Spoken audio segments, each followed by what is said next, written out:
नमस्कार दोस्तों, स्वागत है मेरे चैनल टीचकास्ट ई लर्निंग में। आज हम इस वीडियो में बात करने वाले हैं एसक्यूएल के बारे में। ठीक है, एसक्यूएल हमारा एक डेटाबेस होता है। मैंने मेरी क्लास में बताया हुआ था मेरे बच्चों को, लेकिन आप लोग को मैं एक्सप्लेन करता हूँ फिर से। तो एसक्यूएल दो प्रकार के होते हैं बेसिकली, है ना। पहला हो गया आपका एम एस एसक्यूएल, ठीक है। दूसरा हो गया आपका माई एसक्यूएल, ठीक है। अब मैं बात आज करने वाला हूँ एम एस एसक्यूएल की, ठीक है। तो एम एस एसक्यूएल क्या है कि एम एस एसक्यूएल जो है, इसका फुल फॉर्म जो होता है वो होता है Microsoft structure query language, right. तो बगैर देर के हुए मैंने यहाँ पे जो है एसक्यूएल सर्वर मैंने खोल लिया हुआ है, ओपन कर लिया हुआ है, ठीक है। मेरा यहाँ पे जो एसक्यूएल सर्वर है वो 2008 है और मैं इसको कनेक्ट कर लेता हूँ। तो मैंने यहाँ पे कनेक्ट कर लिया हुआ है।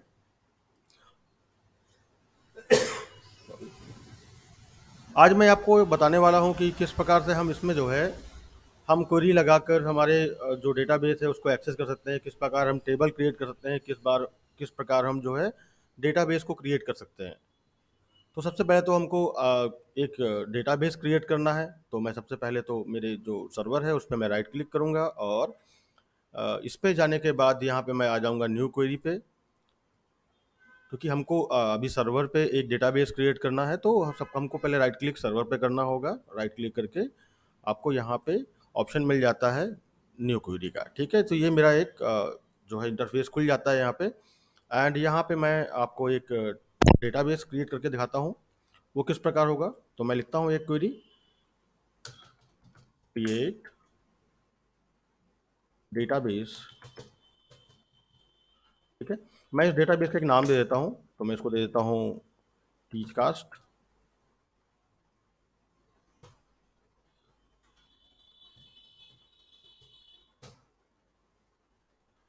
ये टीचकास्ट ई लर्निंग, मैं टीच कास्ट दे देता हूँ, दैट्स इट, ठीक है। तो इसको मैं एग्जीक्यूट करता हूँ। तो जैसे ही मैं एग्जीक्यूट करता हूँ, देखिए यहाँ पे मेरी कमांड सक्सेसफुली कंप्लीट हो गई है, ठीक है। तो मैं मेरे ऑब्जेक्ट एक्सप्लोरर पे आता हूँ और यहाँ पे आके देखता हूँ। तो मैं डेटाबेस में आके देखता हूँ और सबसे पहले तो मुझे इसको रिफ्रेश करना होगा। तो मैं यहाँ से एक बार रिफ्रेश कर लूँगा एंड यहाँ पे आके मैं देखता हूँ। तो यहाँ देखिए मेरा एक डेटाबेस क्रिएट हो गया है जिसका नाम है टीच कास्ट, ठीक है। ये तो एक प्रोसेस है डेटाबेस क्रिएट करने के लिए, ठीक है। अब हमको कहाँ आना है, अगेन इस पे राइट क्लिक करना है हमारे डेटाबेस पे एंड देन यहाँ पे न्यू क्वेरी पे आना है। फिर से जिस प्रकार हम पहले मेन सर्वर पे गए थे उसी प्रकार हमको अब यहाँ पे हमारे डेटाबेस पे आके न्यू क्वेरी करना है, ठीक है। अब हमको क्या करना है, हमको इसके अंदर एक टेबल क्रिएट करना है, राइट। इसके अंदर एक टेबल क्रिएट करेंगे। तो वो किस प्रकार क्रिएट करेंगे मैं आपको दिखा देता हूँ। एग्जाम्पल के तौर पे मैं इस विंडो को फिलहाल के लिए बंद कर देता हूँ और इसको मैं नो कर देता हूँ कि मुझे सेव नहीं करना है, ठीक है। तो मैं यहाँ पे आता हूँ और देखता हूँ कि किस प्रकार मैं एक टेबल क्रिएट करता हूँ। तो मैं आता हूँ क्रिएट टेबल, यहाँ पे मैं लेता हूँ एक एम्प्लॉय डेटा के नाम से बना देता हूँ, ठीक है। तो एक टेबल मैं क्रिएट कर लेता हूँ एम्प्लॉय के नाम से, एम्प्लॉय के नाम से एक टेबल क्रिएट करता हूँ, ठीक है। इसमें मुझे कुछ मेरे कॉलम्स में बनाने हैं, ठीक है, डेटा फील्ड बनानी है। तो मैं यहाँ पे आता हूँ, सबसे पहले तो मैं डिफाइन कर देता हूँ। यहाँ पे आता हूँ, सबसे पहले तो एक आईडी बनाता हूँ मैं, जो प्राइमरी की होती है मेरी, है ना। जब भी आप कोई टेबल बनाएं तो आईडी का उपयोग जरूर करें, है ना। आईडी से हमको कोई चीज़ सर्च करना होता है, अपडेट करना होता है, एडिट करना होता है, तो हम बहुत ईजी तरीके से उसको कर सकते हैं, ठीक है। तो चलिए यहाँ पे हम आते हैं और यहाँ पे आके सबसे पहले हम एक आईडी नाम से फील्ड तैयार करते हैं। इसको हम देते हैं int, I N T int, and इसको हम प्राइमरी की डिफाइन करते हैं। इसको हम प्राइमरी की डिफाइन कर देते हैं, ठीक है। तो हमारा ये जो आईडी है वो इंटीजर टाइप की वैल्यू रहेगी, है ना, और ये प्राइमरी की रहेगा हमारा, ठीक है। इसके बाद हमको सेकेंड नंबर पे दूसरी फील्ड देनी है, कर देते हैं एम्प्लॉय नेम,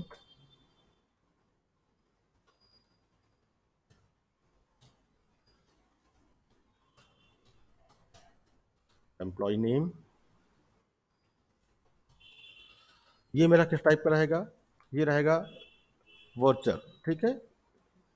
तो इसको मैं वर्चर डाल देता हूँ। वर्चर, और इसका जो डेटा रेंज रहेगा वो मैं 255 डाल देता हूँ, राइट। इतने कैरेक्टर मैं इसके अंदर सेव कर सकता हूँ, 255, राइट। इसके बाद मुझे यहाँ पे इसका एक सैलरी डिफाइन करना है, तो मैं यहाँ पे लिखता हूँ इस एम्प्लॉय की सैलरी कितनी होगी, वो मैं यहाँ लिख देता हूँ। सैलरी इसकी रहेगी जो है वो इंट में रहेगी, तो अगेन मैं यहाँ पे एक इंट डिक्लेयर कर देता हूँ, int इंट। एंड इसके बाद मैं क्या करता हूँ, फिलहाल के लिए मैं इतनी फील्ड रखने वाला हूँ, ठीक है। या मैं यहाँ पे एक डिपार्टमेंट डाल देता हूँ, तो यहाँ पे मैं एक डिपार्टमेंट डाल देता हूँ, डिपार्टमेंट हो गया। एंड इसको मैं अगेन सेम दे देता हूँ, वर्चर 255, राइट। इंट हो गया मेरा, ये जो तीसरी फील्ड मेरी ये हो गई, तो हमारी 1 2 3 4 फील्ड हो गई यहाँ पे, ठीक है। और इसको हम अब जो है को क्रिएट करेंगे टेबल को, तो हमको जो है यहाँ से टेबल को क्रिएट करना है। तो अभी क्या करता हूँ, मैं इसको एग्जीक्यूट कर देता हूँ यहाँ से। जैसे ही मैं इसको एग्जीक्यूट करता हूँ तो देखिए मेरी कमांड सक्सेसफुली हो गई, ठीक है। अब मैं इस टेबल को देखता हूँ कि ये टेबल मेरी क्रिएट हुई है या नहीं। तो यहाँ पे मैं क्या करूँगा, मेरी एक क्वेरी है जिसको मैं लगाऊंगा, वो क्वेरी है सेलेक्ट स्टार फ्रॉम, मेरे टेबल का नाम देता हूँ, ये मेरी टेबल है, का नाम दे दिया मैंने, दिस इज माई टेबल। तो यहाँ से मैं टेबल का नाम दे देता हूँ मेरे,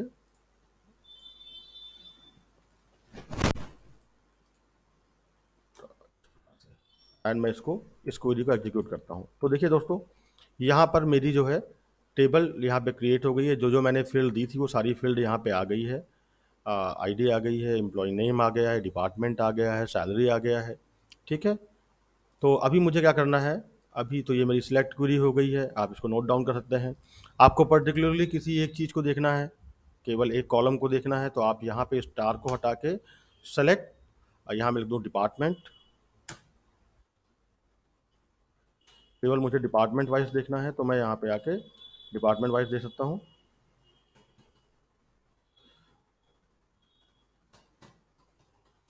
डिपार्टमेंट। एंड मैं इसको क्वेरी को रन करता हूँ, एंड आप देख सकते हैं कि यहाँ पे मेरा केवल डिपार्टमेंट वाला कॉलम आ गया है, ठीक है। तो इस प्रकार सेलेक्ट क्वेरी को आप यूज़ करके डिफरेंट डिफरेंट टाइप से आप डेटा को देख सकते हैं, व्यू कर सकते हैं, ठीक है। चलिए, तो मैं यहाँ पे स्टार ही रखता हूँ इसको, यहाँ मैंने स्टार कर दिया है, सॉरी। तो ये मेरा पूरा टेबल यहाँ पे दिख रहा है, ठीक है। अगली क्वेरी जो है हमारी है वो हम देखेंगे क्या क्वेरी है हमारी। हमको इसके अंदर डेटा को इंसर्ट करना है, ठीक है ना। कुछ डेटा हम जो है टेबल में इंसर्ट करना चाहते हैं कि उसके लिए हम इस्तेमाल करेंगे इंसर्ट क्वेरी का, ठीक है। तो यहाँ पे दो क्वेरी हो गई है। सबसे पहले मैंने एक डेटाबेस क्रिएट किया, डेटाबेस के अंदर एक टेबल क्रिएट किया है, टेबल को मैंने सेलेक्ट के क्वेरी से देखा है कि हाँ वाकई में मेरी टेबल क्रिएट हुई है या नहीं हुई है। इसके बाद हम अब क्या करने वाले हैं, हम इसके अंदर कुछ डेटा को इंसर्ट करने वाले हैं, ठीक है। तो यहाँ मैं चलाता हूँ insert query, insert into,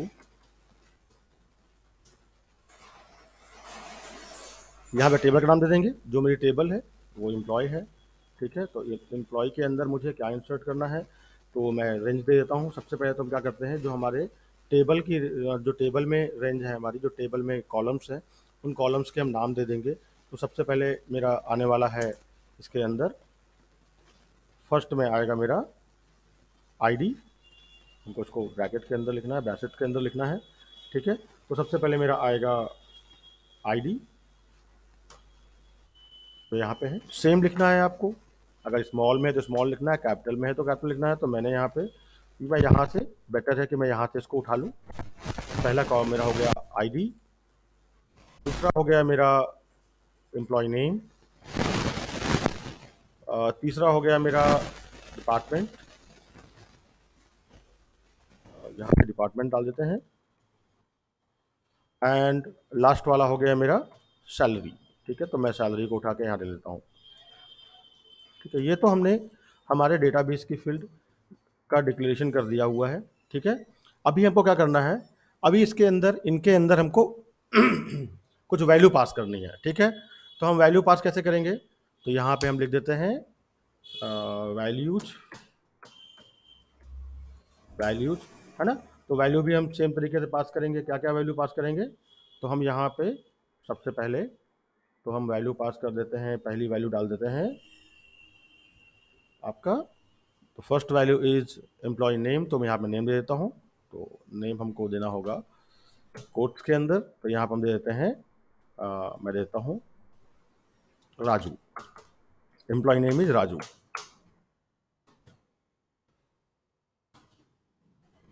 Raju Kumar. Okay, दूसरी वैल्यू मेरी यहाँ पे आ जाती है, दूसरी वैल्यू मेरी है, सॉरी मैं मिस्टेक कर गया, सबसे पहले मुझे आईडी डालनी है, तो आईडी में मैं वन डाल, आईडी तो मेरी ऑलमोस्ट जनरेट हो जाएगी वहाँ से। ठीक है, तो मुझे आईडी डालने की ज़रूरत नहीं है, क्योंकि मैंने प्राइमरी की लिया है, तो मेरी आईडी तो जनरेट हो ही जाएगी। तो मैं इस फील्ड को यहाँ से रिमूव कर देता हूँ। मैं सेकेंड फील्ड आपको यहाँ पे देता हूँ।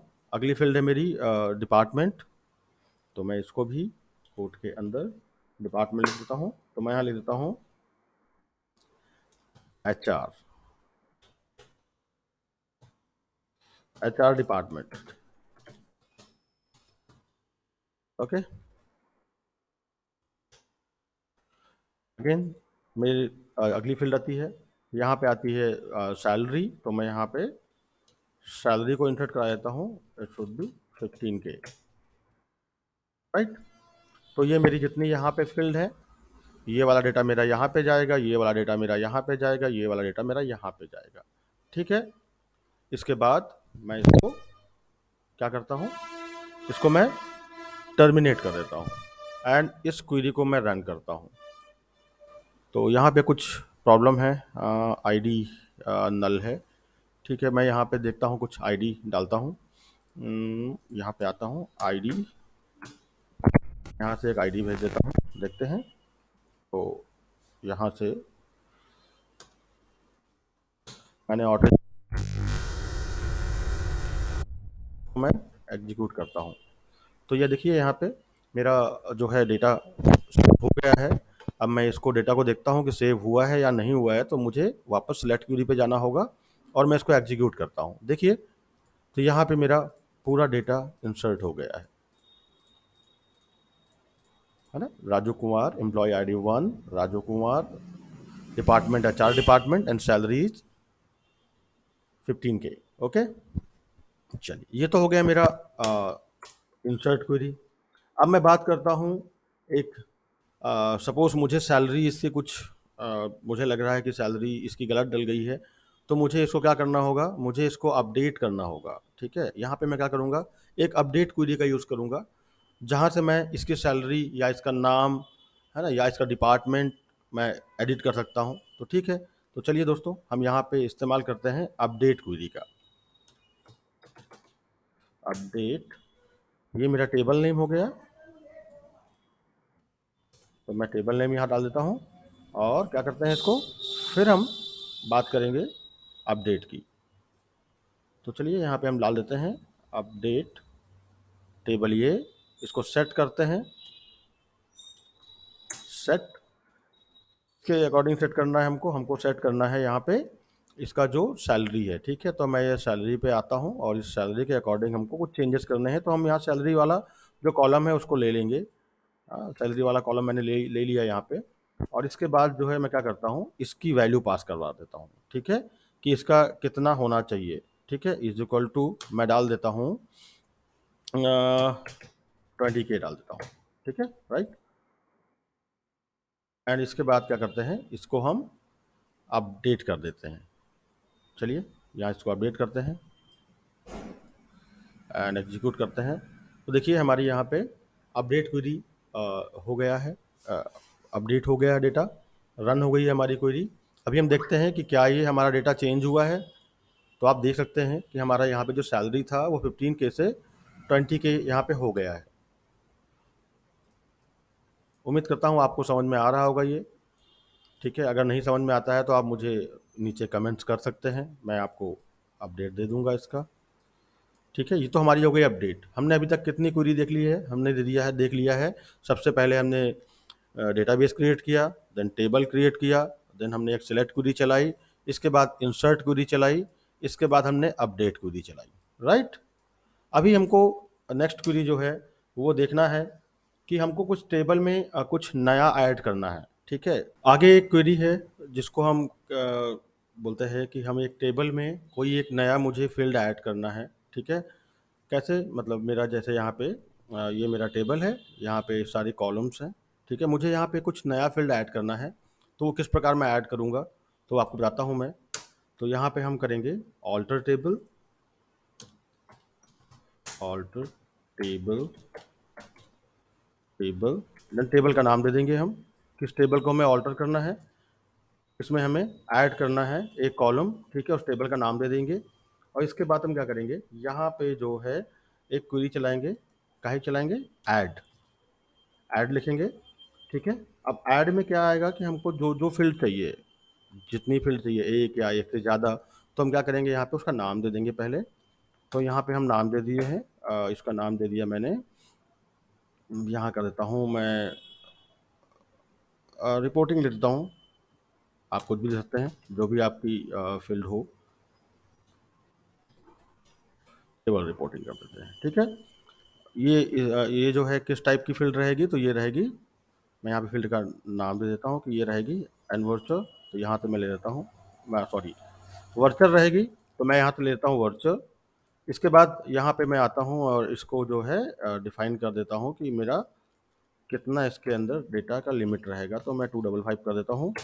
एंड इसके बाद अगर कोई ब्लैंक डेटा भी आए तो वो भी इंसर्ट हो जाए। ठीक है, तो मैं इसको नल कर देता हूँ और इसको एग्जीक्यूट करता हूँ। देखिए यहाँ पे मेरी कमांड सक्सेसफुली रन हो गई है, और मैं आपको दिखाता हूँ सेलेक्ट क्वेरी के माध्यम से कि क्या ये मेरा एक फील्ड ऐड हुआ है। तो एग्जीक्यूट करते हैं। देखिए दोस्तों, यहाँ पर जो है हमारा एक नया कॉलम ऐड हो गया है। ठीक है, आप देख सकते हैं यहाँ पे। ठीक है, अब मुझे क्या करना है, मुझे इस कॉलम को डिलीट करना है। ठीक है, तो अगर मुझे डिलीट करना है तो मुझे एक अलग क्वेरी चलानी होगी। ठीक है, मैं यहाँ तक सेम ले लेता हूँ, एंड यहाँ पे आके एक नया चीज़ ऐड कर देता हूँ। यहाँ पे करता हूँ ड्रॉप, है ना, ड्रॉप मतलब हटा देना, ड्रॉप कर देना। ठीक है, तो मैं ड्रॉप करता हूँ इसी को, रिपोर्टिंग को। ठीक है, तो मैं यहाँ पे लिखता हूँ रिपोर्टिंग, ये मेरा जो है, यहाँ से मैं टर्मिनेट कर देता हूँ, एंड इसको मैं क्वेरी को रन करता हूँ। क्या आ रहा है यहाँ पे message, const, one second, I think मैंने कुछ गलत लिखा है, लेट्स चेक इट आउट कि मैंने क्या गलत लिखा है। ऑल्टर टेबल एंड देन आपका हो गया टेबल का नाम, इसके बाद ड्रॉप, सॉरी मैंने यहाँ पे कॉलम नहीं लिखा है। ठीक है, तो यहाँ पे से किस कॉलम को करना है, ड्रॉप केवल लिखा है मैंने, तो यहाँ पे मैं CO कॉलम। अब इसको हम एक बार फिर से एग्जीक्यूट करते हैं। देखिए अभी हमारी कमांड सक्सेसफुली जो है रन हो गई है। अब मैं आता हूँ यहाँ पे, देखता हूँ कि ये सिलेक्ट करके कि ये वाकई डिलीट हुआ है या नहीं हुआ है। तो हम यहाँ पे आके देखते हैं, तो यहाँ देखा मैंने, यहाँ पे देखिए मेरा जो कॉलम था वो ड्रॉप हो गया है, राइट, हट गया है। तो ये थी कुछ बेसिक और इम्पॉर्टेंट क्वेरी एसक्यूएल की। उम्मीद करता हूँ कि आप सबको ये जानकारी पसंद आएगी और इसका लाभ आप ले पाएंगे। आप लोग प्रैक्टिस करिए घर पे, देखिए कि ये किस प्रकार क्वेरी काम करती हैं। ठीक है, आगे मैं आपके लिए और बहुत सारी ऐसी क्वेरी लेके आता रहूँगा। अगले वीडियो ज़रूर देखिए आप मेरे। तब तक के लिए बहुत बहुत धन्यवाद। अगर आपको मेरा वीडियो अच्छे लगते हैं तो आप अपने दोस्तों और फैमिली के साथ और जितने स्टूडेंट हैं सबके साथ शेयर करिए। बहुत बहुत धन्यवाद।